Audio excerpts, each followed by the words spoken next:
Boa noite. Estamos ao vivo e hoje eu, professora Marcelina, de Ciências Humanas e Suas Tecnologias, tenho um imenso prazer de retornar aqui com vocês para falarmos de assuntos extremamente importantes e pertinentes para que você faça uma boa prova. Hoje é dia 9 e hoje nós iremos até às 8h45. Depois vocês terão 15 minutos para que vocês possam nos enviar perguntas. Gente, anota, pega a caneta, pega o papel, escreva tudo que você precisar, faça suas perguntas, não deixe encerrar esta oportunidade sem que você tire a sua dúvida, ok? Eu separei aqui 10 questões. Não que as outras que não estarão presentes aqui não sejam importantes ou você não deve voltar lá e fazer uma revisão. Não, são 10 questões que vão contemplar a aula 1, 2, 3 e 4 que você já fez, ok? Então vamos lá, com muita calma, nós temos aqui uma tutoria, uma equipe extremamente preparada, pronta para te atender, tá certo? Vamos lá então, façam suas perguntas, anotem, não esqueçam. Pessoal, vamos observar aqui a primeira questão. Está todo mundo vendo? A princípio, vamos focar na imagem. Quando você tiver uma imagem numa questão, é importante que você faça a leitura minuciosa, sem pressa. O que você está vendo nesta imagem? Responda para si mesmo. Se você quiser descrever, fazendo lista, tópicos, o que você está vendo na imagem, isso é extremamente importante para a sua interpretação depois. Quem falou que está vendo um desenho aqui atrás, o principal, uma coroa? Poxa, eu não vi uma coroa, parecia uma cadeia, né? Pois é. Eu já dei um spoiler aqui do que vem na questão. Você lembra a questão da sua aula? Então vamos lá. Eu tenho então supostamente uma prisão. Você está identificando que personagem é este? Isso, um nativo, um indígena, né? E aqui embaixo sentado? Exatamente, um escravo africano. Nós temos duas bandeiras. Vamos lá então. Vamos para a questão. Agora vamos ver do que se trata. Lembrou essa questão que vocês fizeram, que leram? Então vamos lá com calma. O dia 7 de setembro é uma das datas mais importantes da história brasileira, pois comemora a independência do Brasil. Na charge publicada pelo ilustrador e jornalista Ângelo Agostini no século XIX, em alusão à celebração da independência, o autor exalta, letra A, né? Exalta a fraternidade racial dos brasileiros durante o Império. Pessoal, para quebrar o gelo, isso aqui é quase que uma piada, né? Fraternidade racial dos brasileiros. E os dois personagens ali apresentados presos. Ressalta a proteção dispensada pelo Estado Imperial a indígenas e africanos. Não, só pode ser uma piada. Menospreza o papel de indígenas e africanos na formação da nação. Refere-se aos limites dessa libertação para escravos e indígenas. E aqui tem a letra E, exalta a proteção dada pelo governo imperial aos indígenas e negros. Antes de nós aqui analisarmos qual dessas alternativas, vamos fazer uma leitura mais aprofundada das informações que esta questão nos oferece? Então vamos lá. 7 de setembro seria, né, aquela data histórica, 1822, onde proclama-se a independência do Brasil. O Brasil passa a ser um império. Não somos mais governados pela coroa portuguesa. Você lembra disso? Pois é. Seguindo aqui. A charge, que é esse desenho, né, representando um fato, atrás disso existe uma crítica. Me desculpem. Esse Ângelo Agostini, ele vai fazer uma alusão. O que seria alusão? Referência ao fato histórico.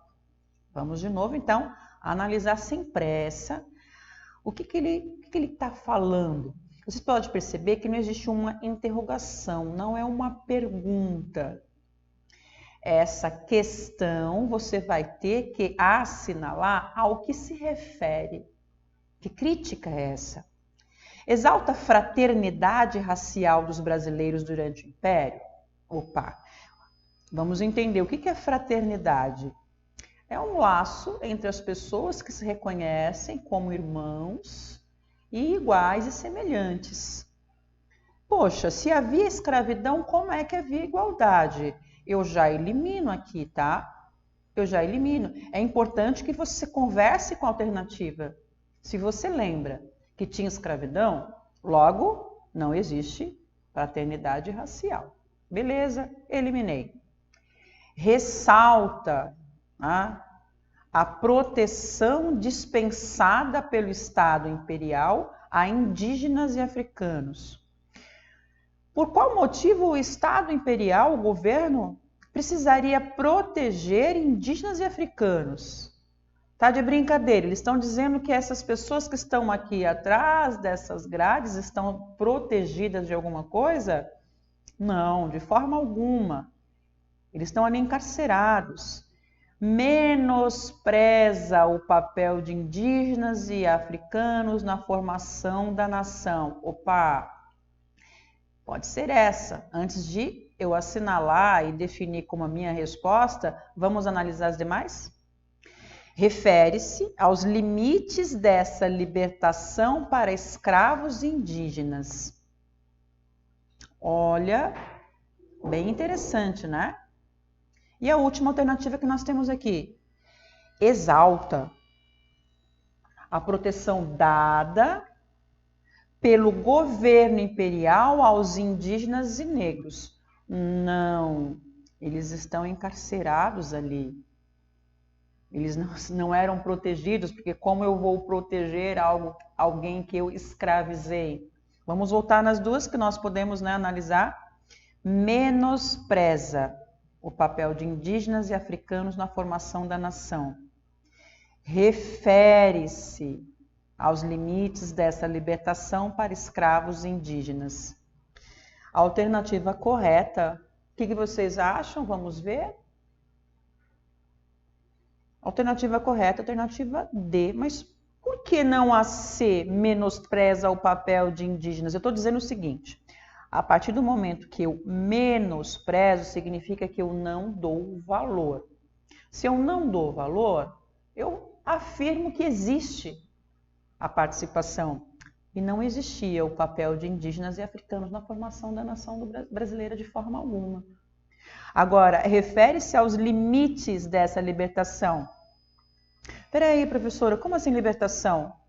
7 de setembro, independência do Brasil, momento que ele torna-se livre, independente, autônomo de Portugal.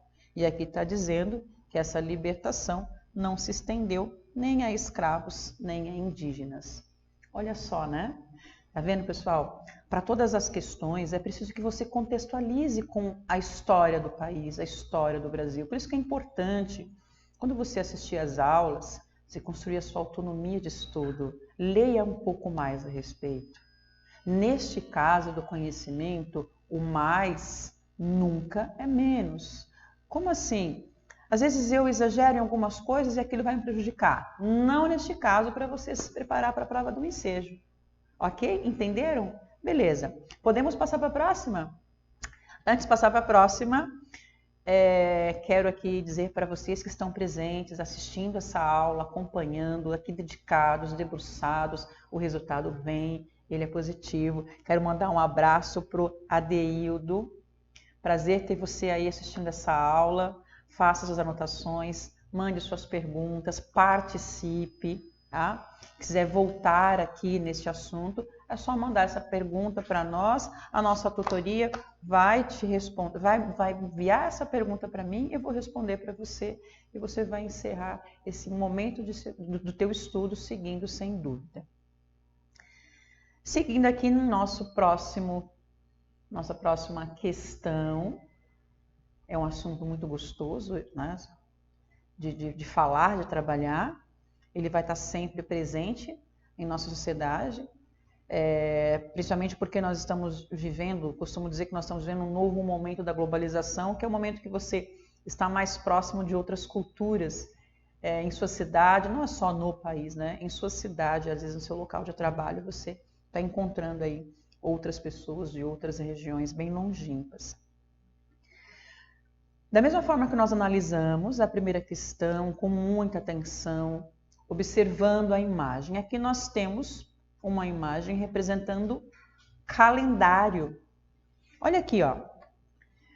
Você vai analisar não comparando, tá? Individualmente. Aqui eu tenho 1º de janeiro de 2000, um crucifixo ocidental, gregoriano, baseado no ciclo solar, tem como referência o nascimento de Cristo. O segundo, 24 de Ramadã de 1378.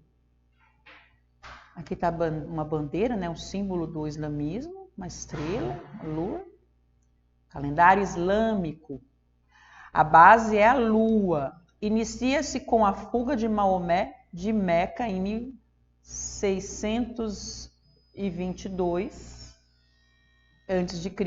depois de Cristo.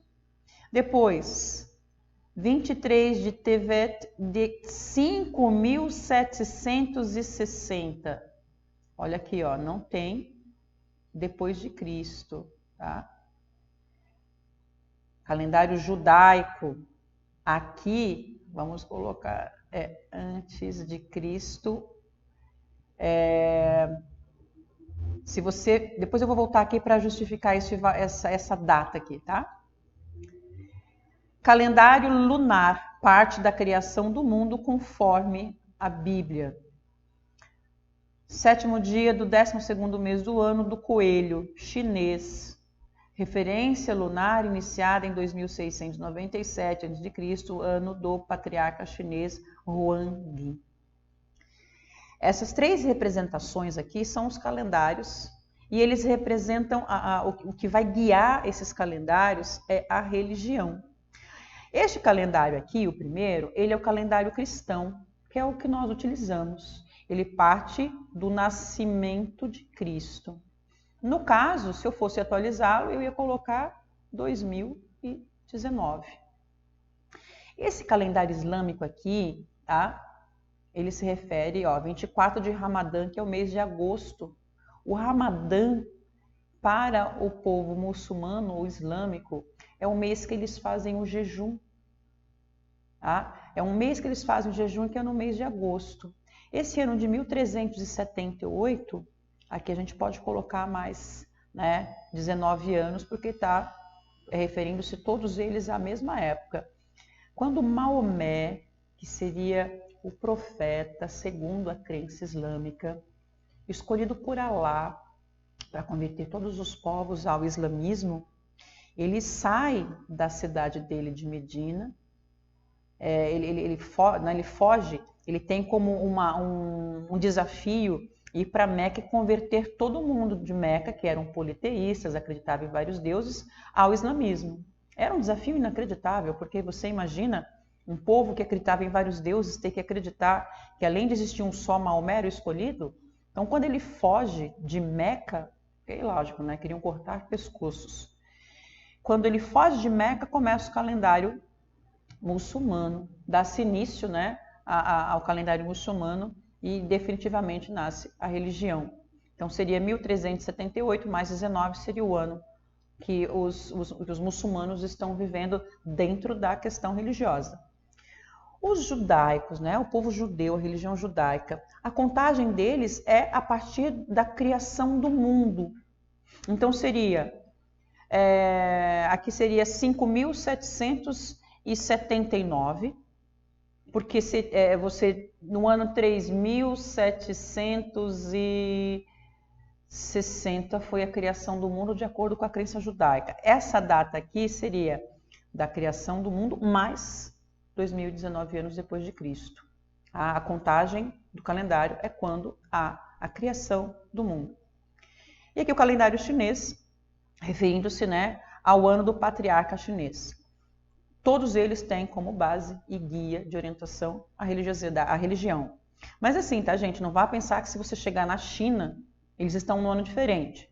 A Organização Mundial está dentro desta data, né, dentro deste ano de 2019, no mundo inteiro. Nós estamos no mês de maio. Beleza.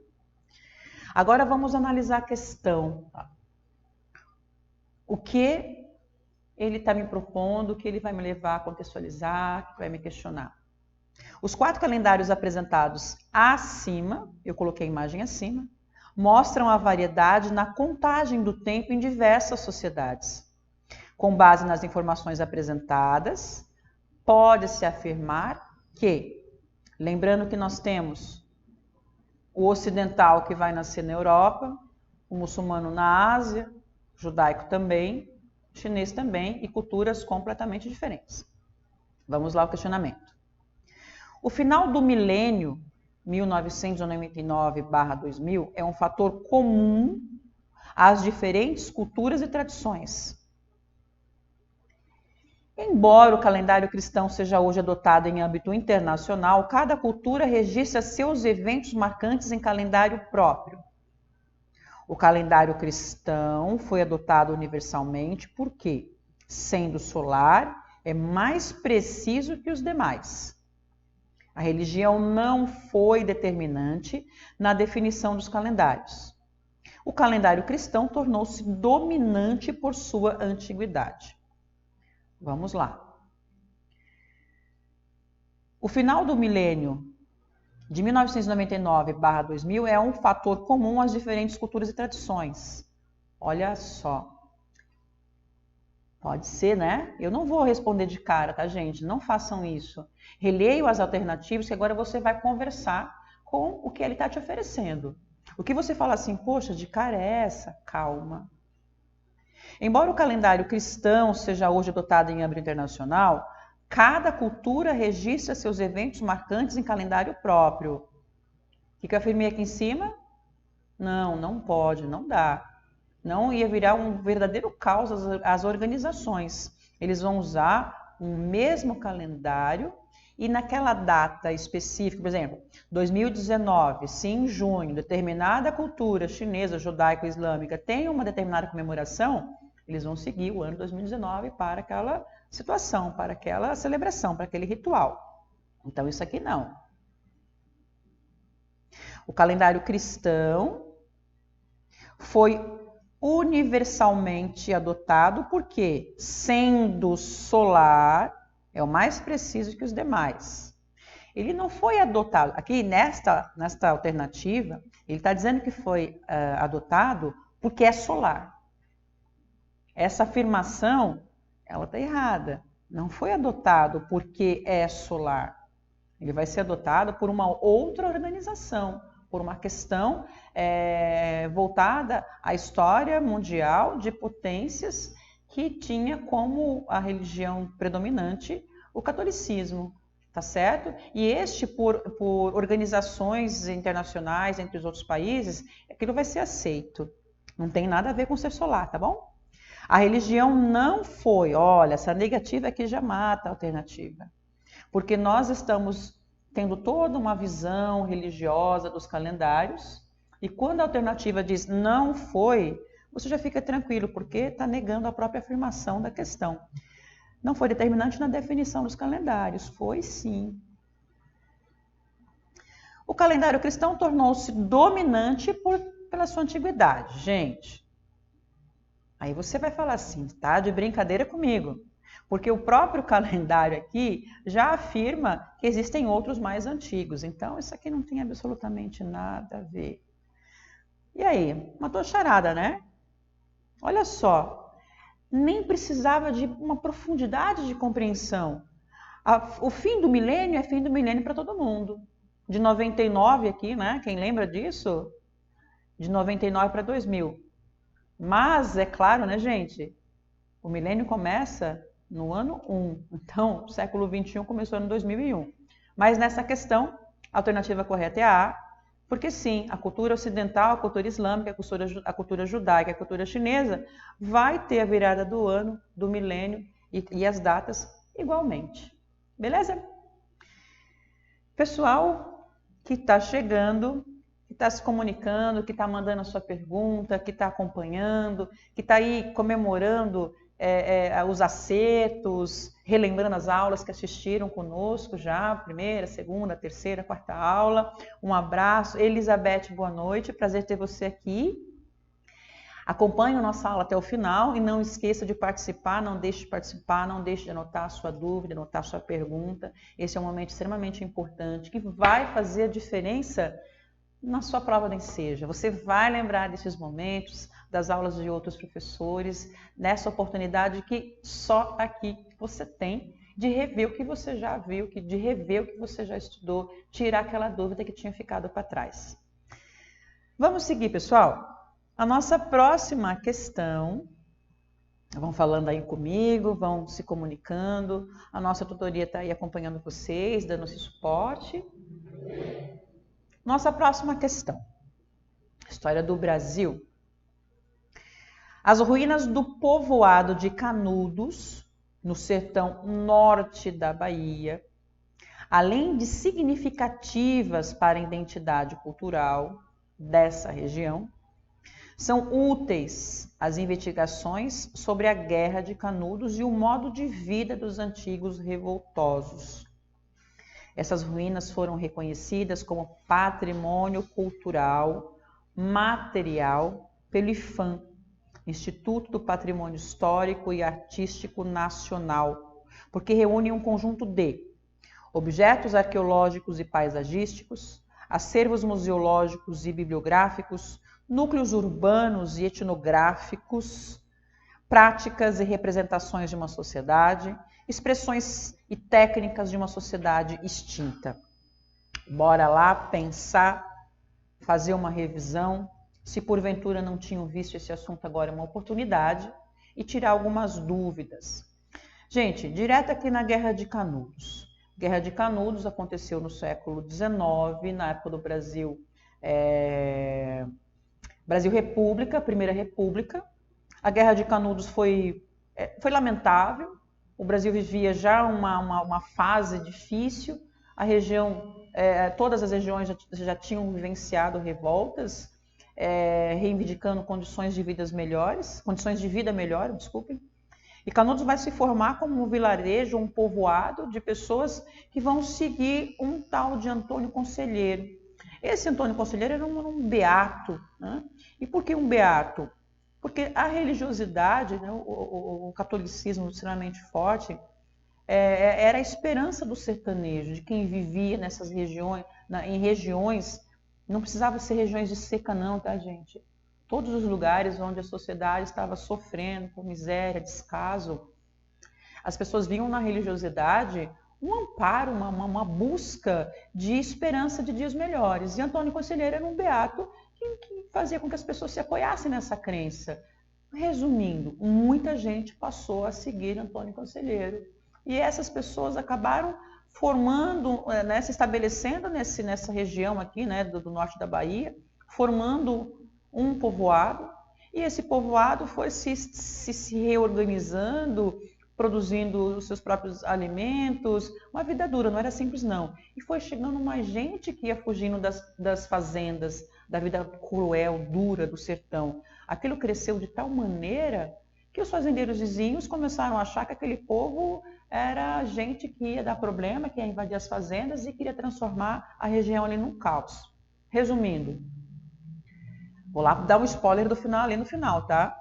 O povoado vai ser detonado, destruído, devastado, não vai sobrar nada. O presidente vai enviar 7.000 homens, balas de canhões, dinamite e vai detonar com o povoado, fim.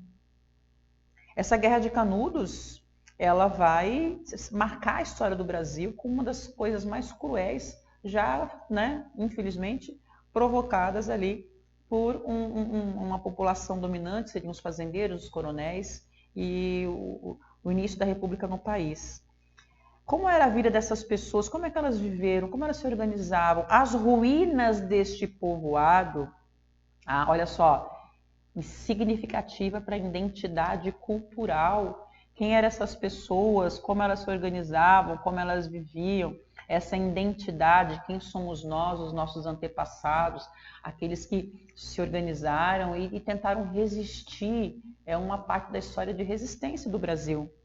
Então, essas ruínas, gente, o que sobrou, o que ficou, ela vai ser reconhecida como um patrimônio que vai contar a história e vai ajudar a formar a identidade cultural das pessoas. O que é identidade cultural? O que você veste, o que você come, como você fala, como você cozinha, o que você planta, o que você produz, quais são os seus valores.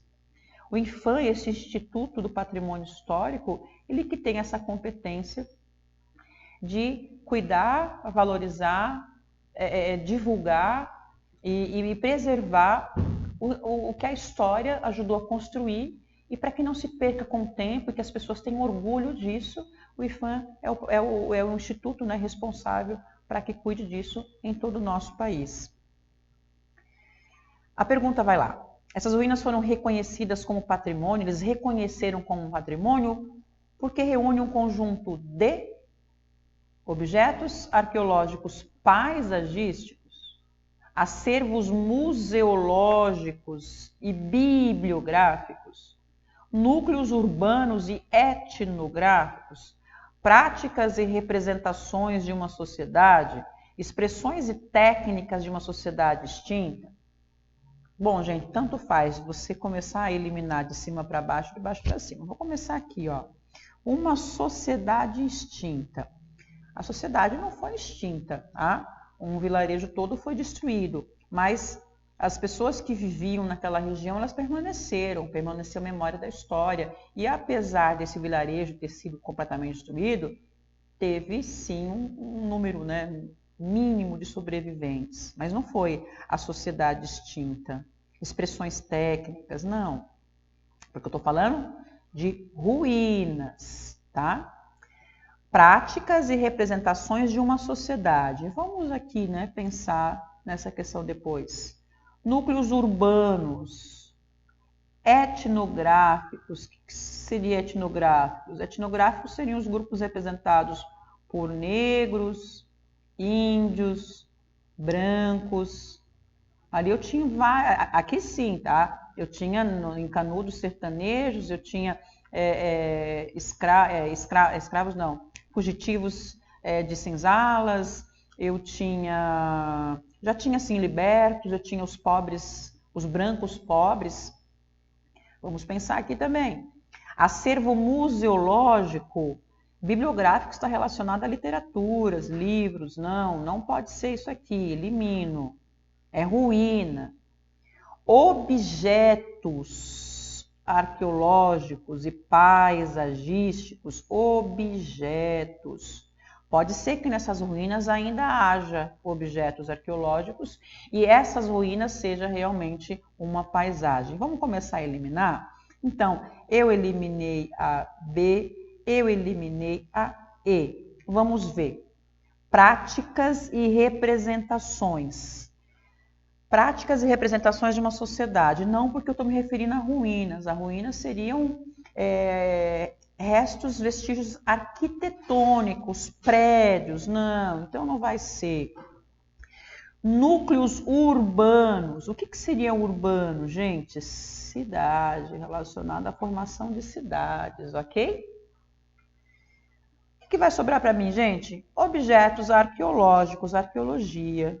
Está relacionado a vestígios físicos. Matamos essa daqui. Vamos seguir aqui na questão 3. Olha, a gente tem muita coisa aqui. Eu vou acelerar aqui, pessoal. Vamos analisar este gráfico sobre a população rural do Brasil nas últimas décadas. Analisando o gráfico, gente, muita atenção. Vertical, horizontal. Horizontal tem um ano. Na vertical, porcentagem da população da zona rural no Brasil. 1950, 60%. 1960, 55%. Vamos lá para baixo. 2000. 2000. Eu tenho quantos por cento? Eu tenho um pouco menos que 30%. Houve uma diminuição da população das cidades? Claro que não, né, pessoal? Nós estamos mostrando um gráfico que diminui a população rural. A população rural aumentou. Não, está dizendo que ela diminuiu. Olha essa questão, que brincadeira. Houve uma forte migração do campo para a cidade. Opa, olha só. O Brasil se tornou um país com concentração rural. Olha, professora, tomara que essa questão se repita. Tá certo? Não, aqui está dizendo que a população rural ela vai diminuir, porque houve uma forte migração para a cidade. Eu quero mandar um abraço para mais pessoas, mais alunos que estão nos acompanhando. Muito bacana ver vocês por aqui. Kathleen, José, Enio, Júnior, Rose, Ellen, manda bala, me acompanhem, anotem tudo.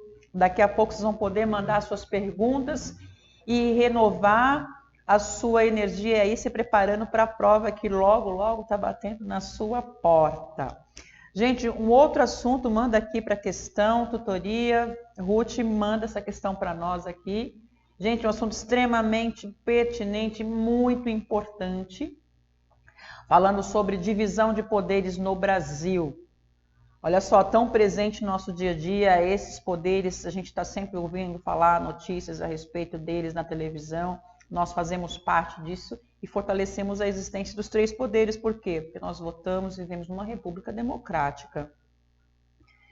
O Poder Executivo, qual é a atribuição dele? Ele nomeia ou exonera ministros e decide sobre o funcionamento da administração federal na forma da lei. Um exemplo, o prefeito, o governador do estado ou o presidente da república.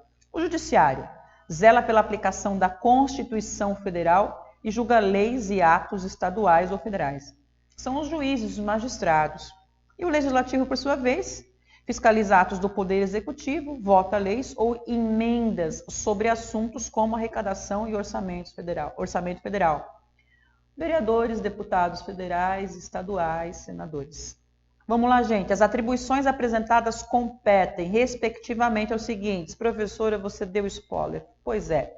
No comentário acabei respondendo. Vamos lá.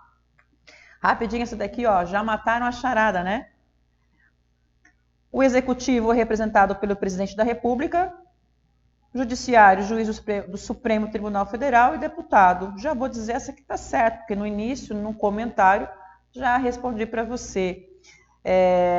Prefeito estaria certo, Juiz Supremo, Federal e Vereador. Nesta aplicação aqui, eu estou falando de quem exonera o ministro. Um prefeito não exonera ministro, é só o presidente. Portanto, a nossa alternativa correta é a e toma muito cuidado quando você tiver, por exemplo, se eu não tivesse essa informação aqui, falando somente aquele que representa como chefe de Estado, poderia ser municipal, poderia ser estadual ou federal. Neste caso, está representando o presidente. Doutora Ruth, mostra o meu rosto agora. A próxima questão eu quero começar falando para vocês aqui, olhando, porque está relacionada a um assunto extremamente importante que você, aluno, que está nos acompanhando, que já assistiu às aulas, ou que teve a oportunidade de ter uma outra profundidade nos assuntos sobre a Constituição. Não é que seja um material para você como material de estudo, mas nas questões, nas provas, você vai encontrar referências, é importante que você saiba a respeito disso. Tenha a sua Constituição, faça suas anotações. Quando você vê ela nas aulas, nas questões que vocês vão acompanhar, tendo a sua autonomia de estudo, você vai saber do que se trata. A próxima questão, vamos mostrar? Pode mostrar aqui a próxima questão, Ruth. Obrigada, tutora. Começa já falando sobre o artigo 5º. Artigo 5º da Constituição. Todos são iguais perante a lei, sem distinção de qualquer natureza. Olha aqui, ó. Constituição da República Federativa do Brasil. Aqui te dá o direito, né, os direitos e te mostra quais são os seus deveres enquanto cidadão.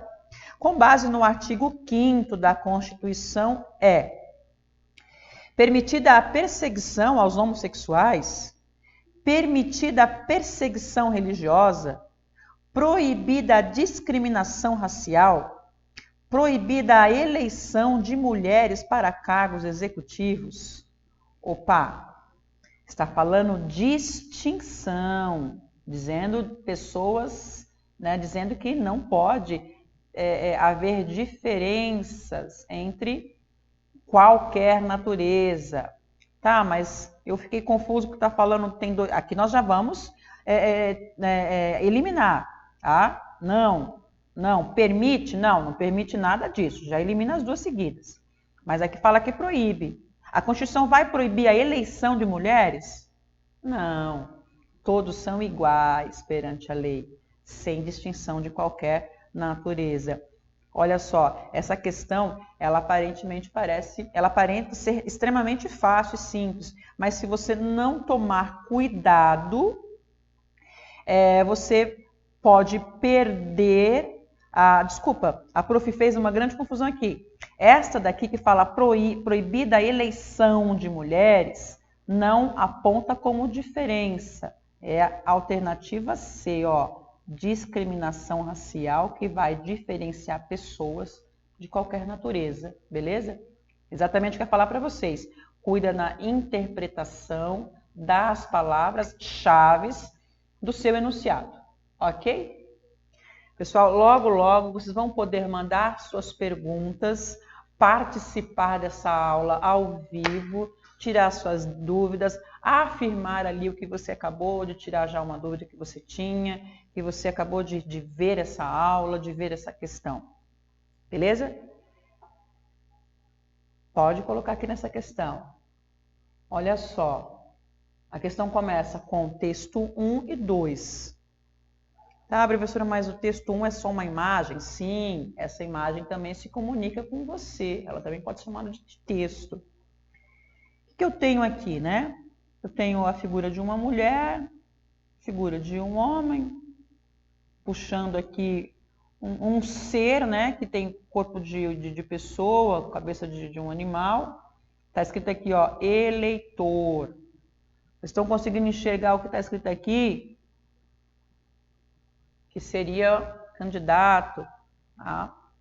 Que está puxando um eleitor aqui pelo cabresto. Tá? Isso aqui é o cabresto que conduz onde vai a cabecinha do burrinho aqui, que está sendo representada por um eleitor.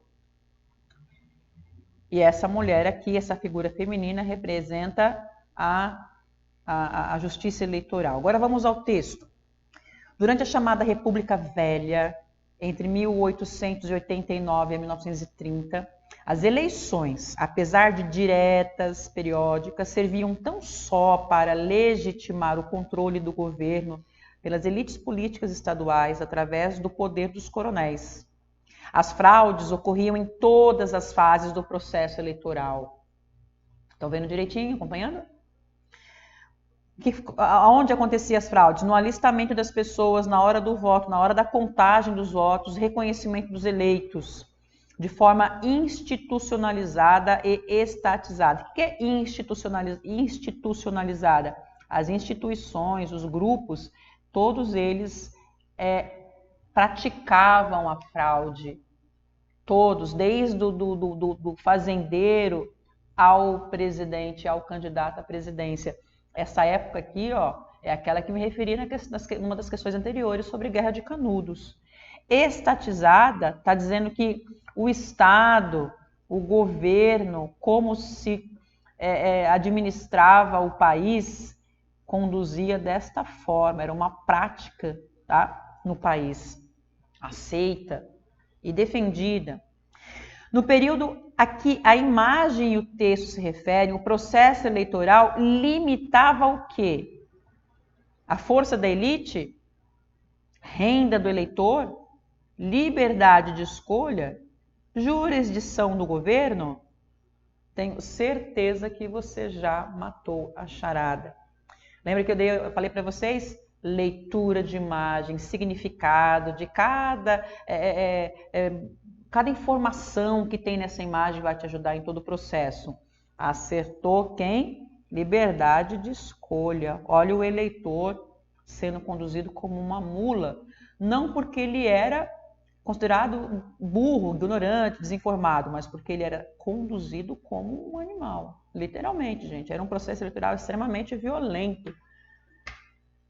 Vamos seguir. Vamos ver aqui nossa próxima questão, para que vocês possam tirar suas dúvidas, rever assuntos extremamente importantes. Aqui separando para vocês mais uma questão, falando a respeito deste assunto que vai estar sempre presente nas provas do Enseja, porque é um assunto extremamente pertinente. Se aprofundem, tire suas dúvidas. Vamos lá. Observe a imagem.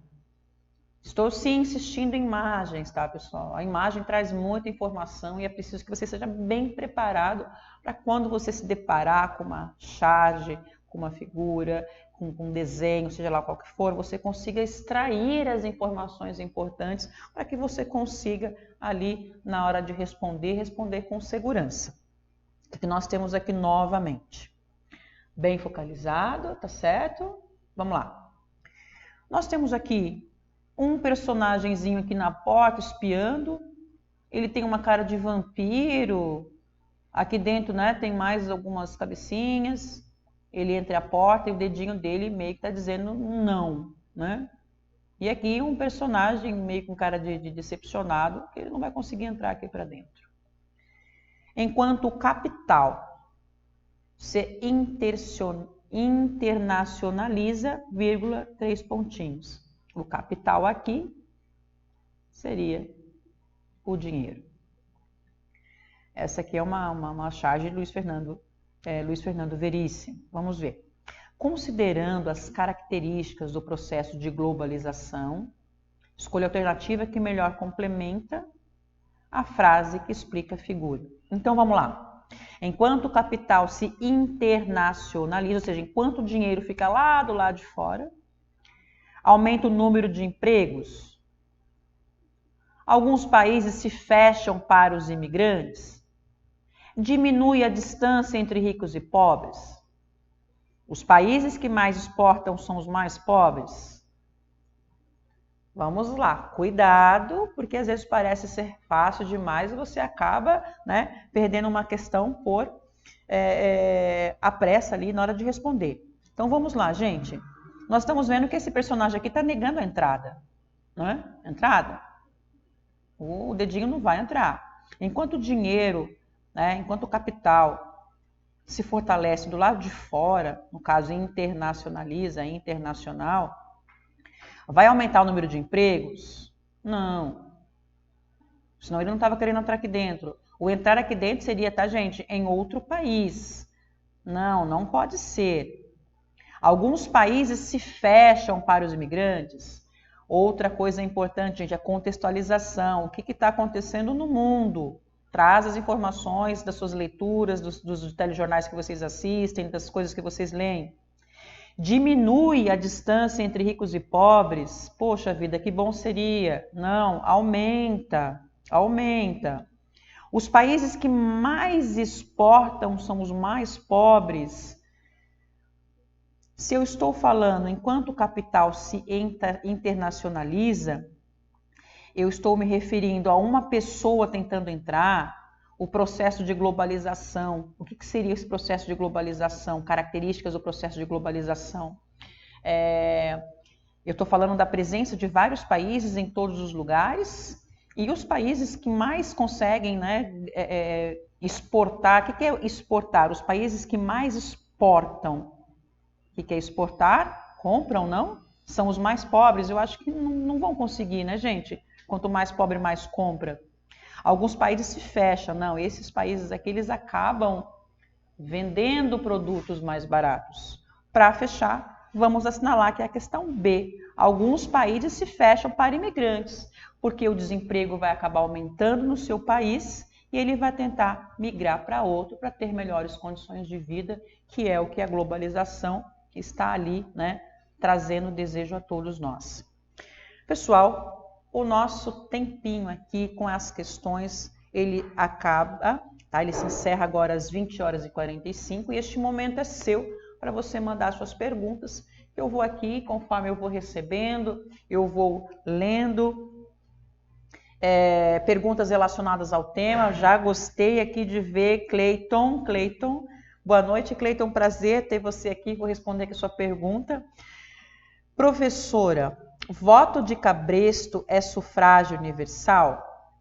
Cleiton, que gostoso falar sobre esse assunto. O voto de cabresto é o oposto ao sufrágio universal. O que é sufrágio? Voto. Tá? Sufrágio é o voto, o direito de votar. O sufrágio universal é quando todas as pessoas, vamos falar de nós aqui brasileiros, homens e mulheres passam a ter direito do voto, porque antes não era assim. Somente homens com determinado poder aquisitivo, as mulheres não votavam, analfabetos não votavam, padres e soldados.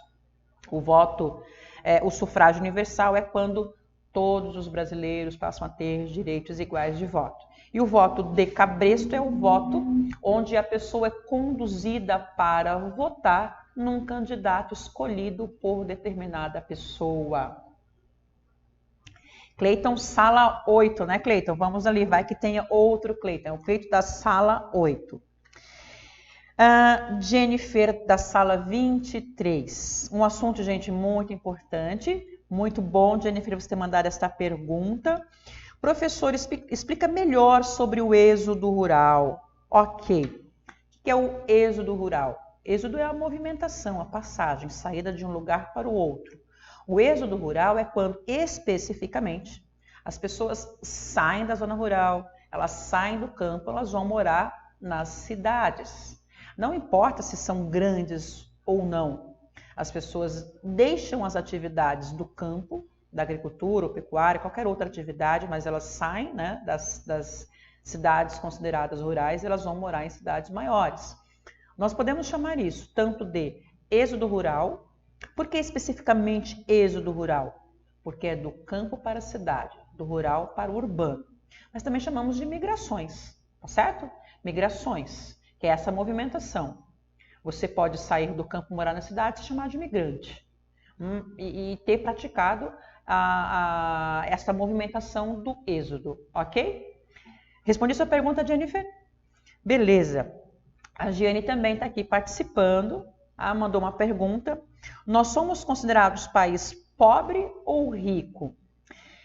Giane, nós fazemos parte dos países considerados em desenvolvimento, tá? BRICS, Brasil, Rússia, Índia, China, tá? BRIC.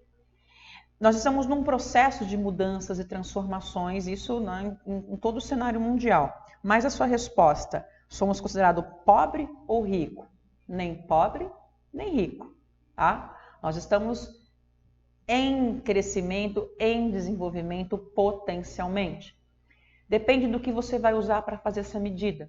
Se você usar o IDH, Índice de Desenvolvimento Humano, e comparar com alguns países que o índice é elevado, você vai entender que pode ser considerado como pobre.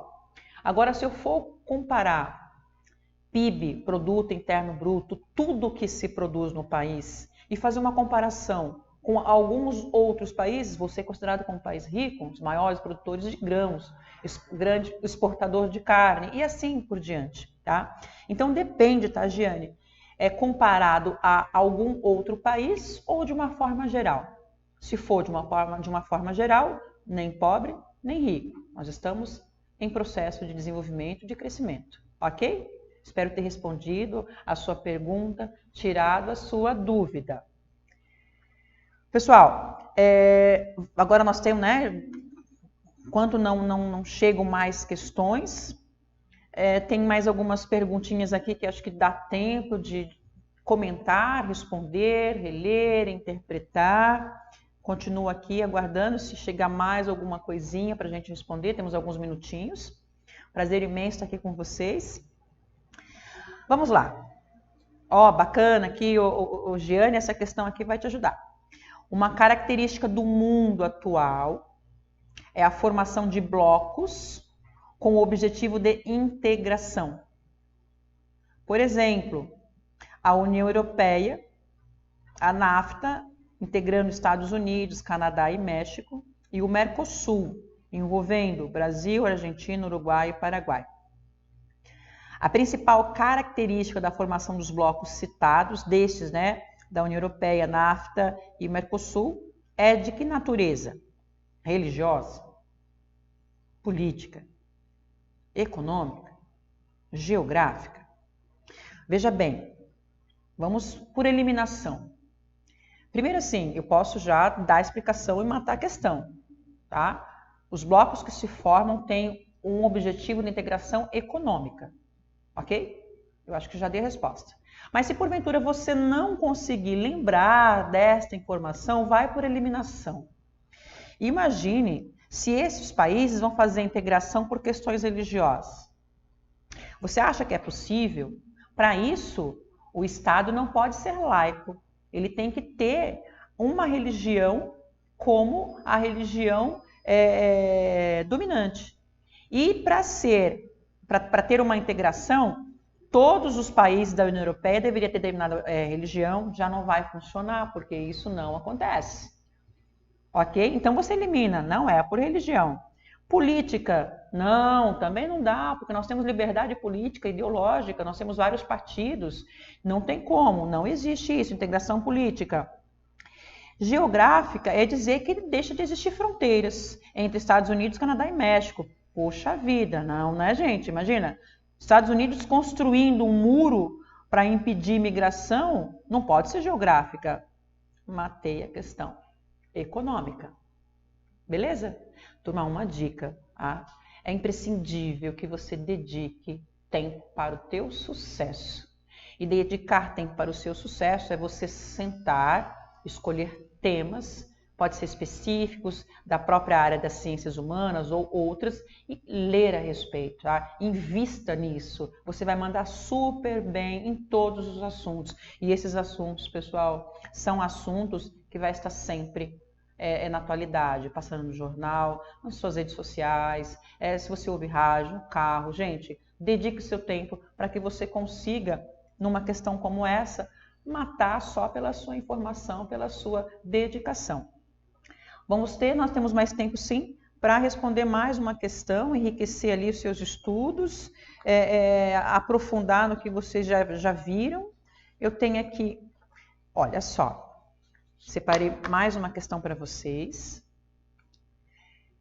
Meu Deus, mas olha só, é um texto enorme, isso pode acontecer? Certamente. Aí a sua dedicação, o seu foco, o seu acompanhamento com o seu lápis ali, sua caneta, quando estiver estudando, para você grifar e você conversar com o texto, extremamente importante. E essa dica vale para qualquer matéria, disciplina ou ciência que vocês estiverem estudando. Vamos lá no texto, tutora. Pensemos agora em uma outra situação, diferente das anteriores. O consumo dos recursos naturais do planeta. Sabemos que existem países que praticamente não têm água, enquanto noutros, como o Brasil e os Estados Unidos, esse elemento natural abunda. Sabemos também que os Estados Unidos poluem cerca de 14 vezes mais do que a média do planeta. Várias tentativas estão sendo empreendidas nos últimos anos para fazer com que a água limpa não seja o motivo possível de uma guerra no futuro. Várias tentativas estão sendo feitas. Também para que as emissões de agentes poluentes sejam compatíveis com a capacidade que a natureza tem de se renovar ou com a capacidade técnica que o homem possui hoje para tratar o lixo industrial que produz. Uma dessas tentativas se traduziu no chamado Protocolo de Kyoto, assim chamado devido ao nome da cidade japonesa, onde há poucos anos um acordo assinado por diversos países. Foi assinado. Esse protocolo pretende regular a quantidade de emissão de poluentes na atmosfera por país e por ano. Portanto, eu li um texto falando sobre a questão ambiental, emissão de poluentes, que existem países que têm poucas águas, desculpem, que eu falei aqui, que não tem água e que outros têm muita. E que no caso dos Estados Unidos, que tem muito, é um dos países que mais polui. Que muitas coisas têm sido feitas e que outras tantas podem ser feitas, que o homem desenvolveu técnicas e que é preciso ter algumas posturas. E que esse foi um acordo feito lá com o protocolo de Kyoto. O protocolo seria um acordo e Kyoto o nome da cidade. Os Estados Unidos, vamos lá para a questão, o maior poluente do mundo, não assinaram este protocolo.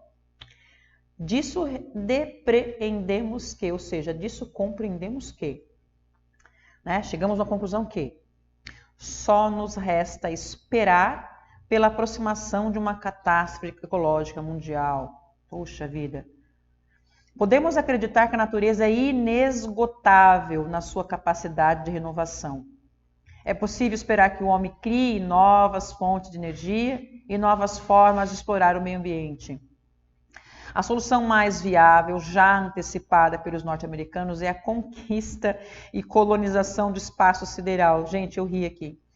Existe a necessidade de um acordo entre os países para se resolver o problema ecológico que se coloca para toda a humanidade.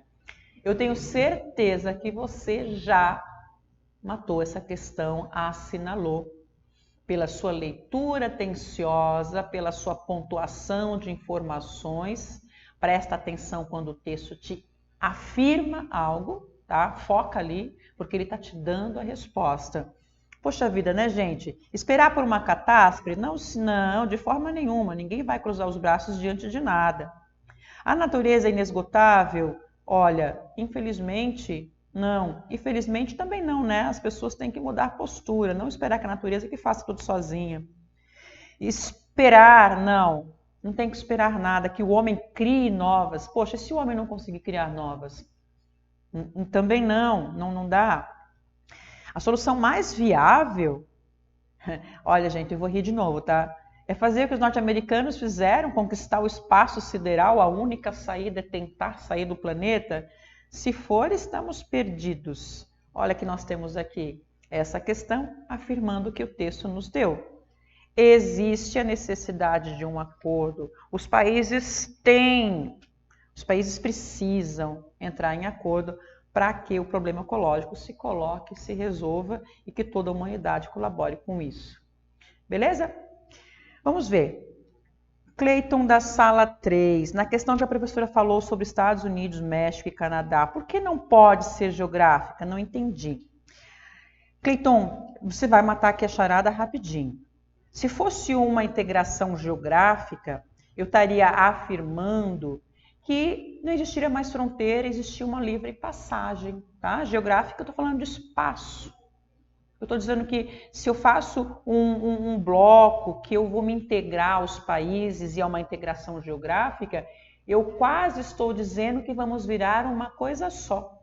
Não vai ser mais vários países, seremos uma coisa só. Entendeu? Então, ali quando fala Estados Unidos, Canadá e México, olha só, o que está acontecendo lá nos Estados Unidos, que já existe, né, um muro separando os Estados Unidos do México. Aquele muro já afirma que se tem uma coisa que eles não desejam, é uma integração geográfica. E agora, você, né, é uma notícia que está presente no nosso dia a dia, vemos na televisão, que este muro, o grande impasse do muro é que ele vai aumentar, que ele vai crescer, existe policiamento, as pessoas que tentam passar por aquele muro, elas são presas, enfim. Isso está afirmando que não pode ser geográfica, ok? Espero ter respondido a sua pergunta, ter clareado ali a sua dúvida, né? Ter dado esse teu entendimento. Eu acredito que você entendeu. Estamos aqui para tirar suas dúvidas. Pessoal, imenso prazer ter ficado com vocês até agora, ter tido a participação de todos vocês. Na próxima, acredito que verei vocês aqui acompanhando, mandando pergunta. Abraços a todos que acompanharam esta aula, que participaram. Quem não conseguiu, não deu tempo, na próxima vai realmente conseguir mandar sua pergunta. Um grande abraço e sucesso é para quem se prepara. Até mais!